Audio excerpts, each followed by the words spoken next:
చంద్రగ్రహణం కారణంగా శ్రీశైలం మల్లన్న ఆలయాన్ని మూసివేశారు. శాస్త్రోక్తంగా పూజలు నిర్వహించి ఆలయ ద్వారాలను మూసివేశామన్నారు ఆలయ ఈవో శ్రీనివాసరావు. తిరిగి రేపు తెల్లవారుజామున 5 గంటలకు ఆలయ ద్వారాలు తెరిచి శాస్త్రోక్తంగా ఆలయ శుద్ధి చేసి సంప్రోక్షణ నిర్వహించనున్నారు. అనంతరం భక్తులకు శ్రీ స్వామి అమ్మవార్ల దర్శనానికి అనుమతిస్తామని ఆలయ ఈవో శ్రీనివాసరావు వెల్లడించారు.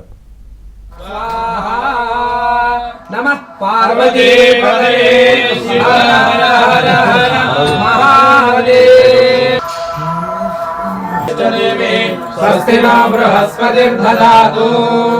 ఓం శాంతి శాంతి శాంతి.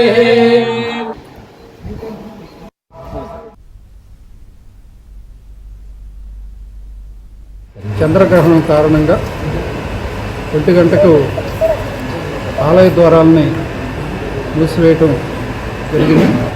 చంద్రగ్రహణం అనంతరం రేపు ఉదయం స్వామివారి యొక్క సంప్రోక్షణ కార్యక్రమాలు పూర్తయినాక 5:30 గంటల తర్వాత స్వామివారి ఆలయం, అదేవిధంగా అమ్మవారి ఆలయాన్ని 7:30 తర్వాత మరి భక్తులకు అందుబాటులో